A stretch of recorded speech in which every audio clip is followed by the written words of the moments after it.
Жараткан Аллах субханаху ва таалага чексиз мактоолор болсун. Сүйүктүү пайгамбарыбыз саллаллаху алейхи ва салламга Алла тааланын үзгүлтүксүз салават саламдары болсун. Урматтуу мусулман бир туугандар, бүгүнкү жума күнүңүздөр куттуу болсун. Жараткан Аллах субханаху ва таала ушундай берекелүү күндү аткарган баардык ибадатыңыздарды кабыл кылсын. Аллахым тагдырыбызга көптөгөн жумаларды жазган болсун. Алла Таала Кур'анда айтат: "Аузу биллахи минаш шайтанир ражим. Я айюхан нас, иттaqu раббакум, аллази халакакум мин нафсин вахида, ва халака минха заужаха, ва басса минхума риджалан касиран ва нисаа, ваттақуллаха аллази тасаалуна бихи вал архам, инналлаха кана алейкум рақиба." Бұл аяттың мәнісі Алла Таала жалпы адамдарға қайрылып, "О адамдар" дейді. Иттақу, силерді жаратқан Раббиңерден қорққыла дейді. Мындайша айтқанда тақуа болғыла. Ал қантип тақуа болабыз? Алла Таала арам қылған нәрсені таштау менен, Алла Таала парыз амалдарды атқар дегенді атқару менен андан тақуалык даражаға барат екенбиз. Андан кейін мына ошол силердин Раббиңер дейді, жараттуучуңар, халакакум мин нафсин вахида, барыңарды бир эле адамдан жаратты дейді, адам атадан. Ва халака минха заужаха, кейін адам атадан Хауа энени жаратты дейді. Ва басса минхума риджалан касиран ва ниса, кейін адам ата менен Хауа энеден бардык адамзатты, адамзат тарады да. Ваттақуллаха аллази тасаалуна бихи, андан кейін силер дагы такыва болгула. Бирөө бир нерсени сураса, ошодун жооп бергенде да, мамиле кылганда да такыбалык кылгыла дейт да. Вал архам, жана туугандык мамилеге дагы бекем болгула. Өтө такыбалык менен мамиле кылгыла. Анткени Аллах субханаху ва таала силерди көзөмөлдөп турат дейт. Ар бир кыймыл аракетиңерди билип турат дейт. Башка бир аятта Алла Таала айтат: "Ва мин аятихи ан халака лакум мин анфусикум азважан литаскуну илайха, ва жа'ала байнакум маваддатан ва рахма, инна фи залика лааятин лиқауми ятафаккарун." Бул аятта Алла Тааланын бардыгынын белгилеринин бири дейт да. Аллах субханаху ва таала силердин өзүңөрдөн эле жубайыңарды жаратты дейт. Жубайыңа жараткандан кийин мындайча айтканда азыркы учурда үйлөнгөндө нике кыйылганда мындайча айтканда. Ва жа'ала байнакум маваддатан ва рахма дейт. Жана ортоңорго махабатты жана мээримдүүлүктү берип койду дейт. Чындыгында ой жүгүрткөн адамдар үчүн ушул нерседе белгилер бар дейт да. Демек үйлөнгөндө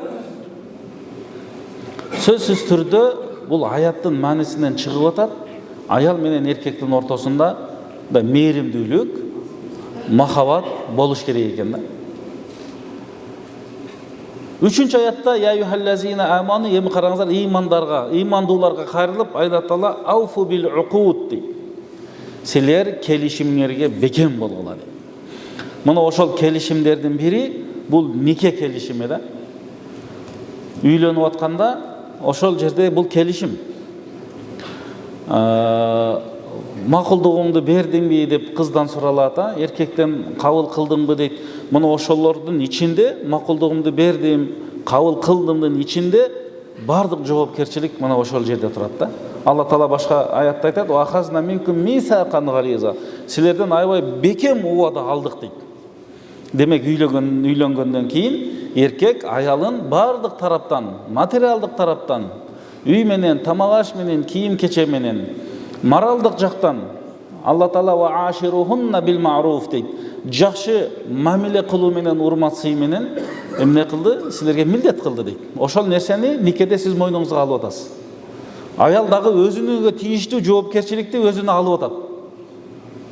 Демек бул жөнөкөй келишим эмес да. Өтө жоопкерчиликтүү келишим. Ага эртең кыяматта да жооп бериш керек болот. Ошондуктан пайгамбарыбыз эмне дейт? "Ваттақуллаха фин ниса", силер үйлөнгөндөн кийин аялыңарга такыба болгула дейт. Такыбалык менен мамиле кылгыла, анын акысына кирбегиле, корккула деп атат. "Фа иннакум ахастумухунна би аманатилла", силер аны Алланын аманаты менен алдыңар деп атат. Куран окулуп атабы? Хутба окулуп атат, насааттар айтылып атат никеде, аял менен эркектин укук милдеттери айтылып атат. Ошол эркекке турмушка чыкканга макул болуп атат.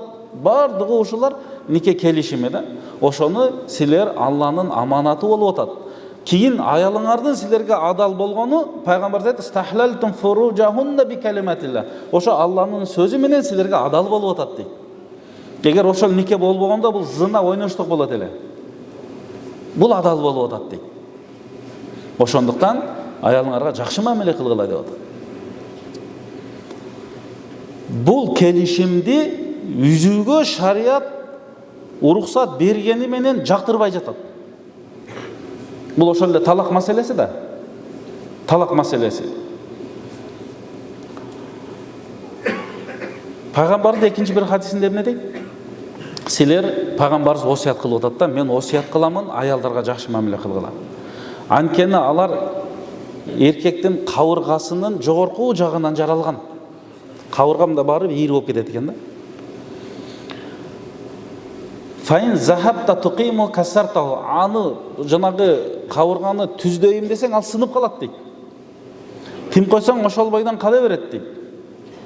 Эми ушул жерде алымдар айтат, баягы түздөйм деп сындырып алганың, ошо талак берип алганым деген дагы бар экен да.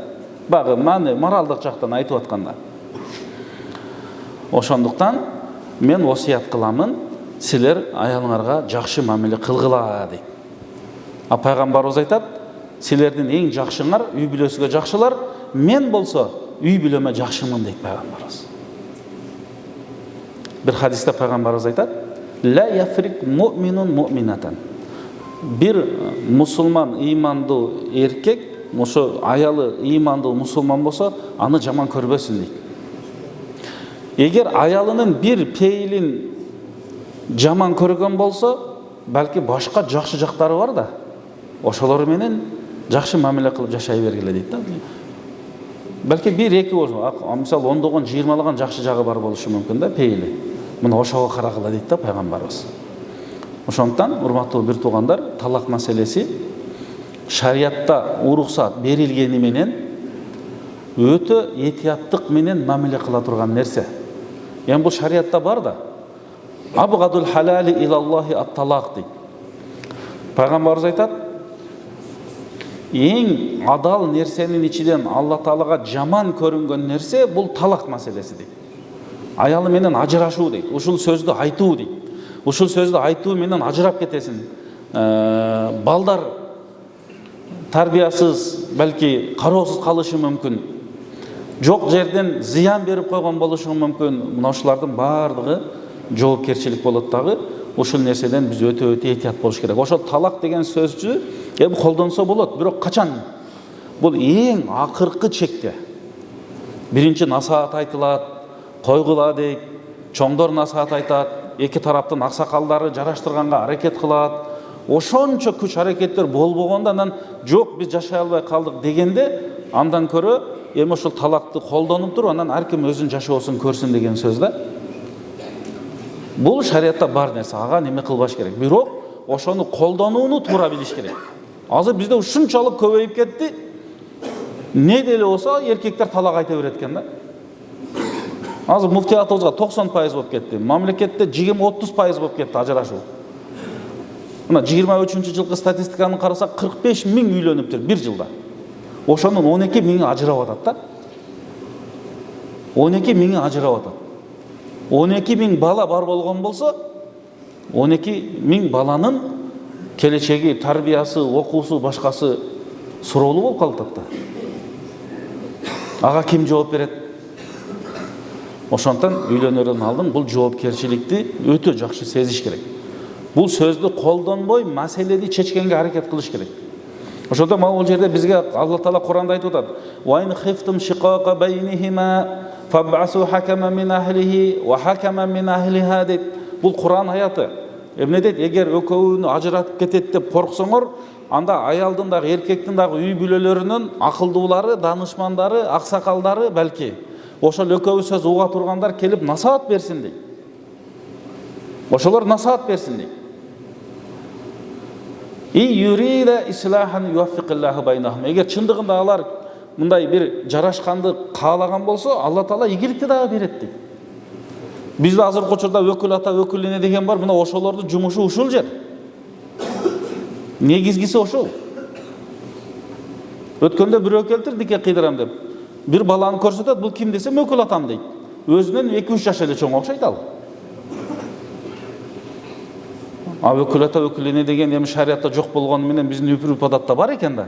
Алардын жумушу материалдык жактан камсыздоо эмес негизги максаты. Алар бир аз жашооду көрүп калган, турмушту көрүп калган, өдө ылдыйды билип калган. Ошондой маселелерде ата эненин багы аштанеге түйшүк салбай, ошолордон кеңеш алып, анан жарашып жашап кете турган деген максат бар. Азыр бизде таптакыр эле башка мааниде колдонуп кеттик ал нерсени дагычы. Эгер ошондой насаат бере албаса, андай өкүл ата эненин кереги жок. Биз мына Куранга эле карайлы. Ошондон аялга да эркекке дагы бул чоң жоопкерчилик да. Ошону өтө эске алыш керек. Мына бул жерде пайгамбарыбыз айтат, Абу Хурайра радиаллаху анху айткан хадисте эмне дейт? Лейса минна ман хаббаба имраатан ала заужиха. Карагылай, бизден эмес дейт. Биздин үммөттөн эмес дейт пайгамбарыбыз.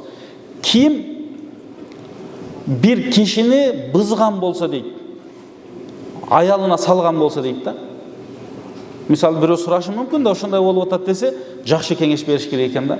Эмне кыласың, кой бер, башка жаңы табып аласың да деген бул шайтандын сөзү болот да. Ошентип бузбагыла дейт, эркек менен аялдын ортосун дейт.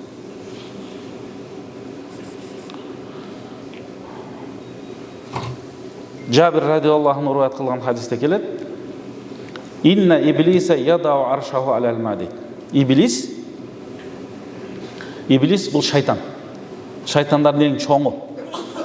Өзү иблис деген сөздүн мааниси Алланын рахматынан кур калган деген маани.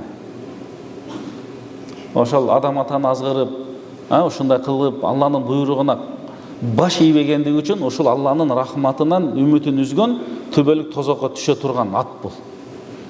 Ошол шайтан, иблис өзүнүн тактысында отуруп, тактысы суудун үстүндө болот дейт.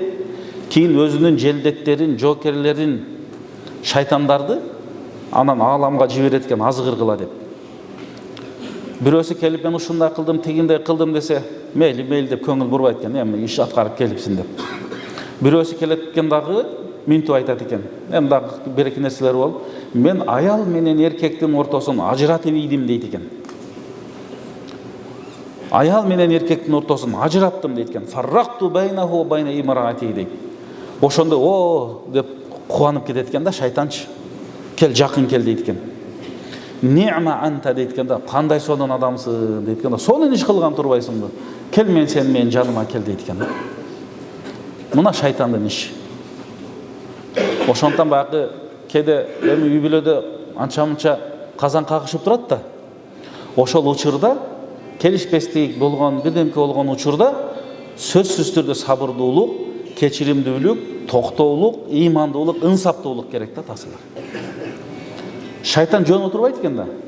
Шайтандын иши ошол учурда күчөйт. Эркекке эркектик теке берип берет, аялга аялдык теке берип берет дагы, сен кем калышасыңбы мындан деп туруп анан ушундай азгырганда анан ортодо талактар айтылып, жаман сөздөр айтылып, анан ажырашып кетип атпайбы? Ошондон бул шайтандын азгырыгына илинип калбайлы. Үйдө кандай маселе болгондо ушу талак сөзүнөн алыс чечкенге аракет кылалы.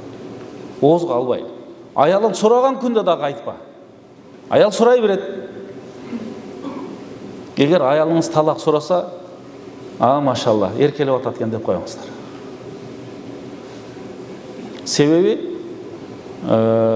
талак маселеси кимге берилген таксырлар? Эркекеби? Эмне үчүн эркекке Алла Таала берди? Эркек бардык тараптан бекем, күчтүү деп атат. Психологиялык тараптан, биологиялык тараптан, физиологиялык тараптан, ой жүгүртүү тарабынан бир нерсени акыл менен ойлонот дейт да. Ушундай экен да эркектин табияты. Аялдар назик да. Эгер аялдарга талак укугу берилгенде, биринчи проблема деди бардыгы талак эди да анда. Бирок мейли, алардын да назиктигин түшүнүш керек.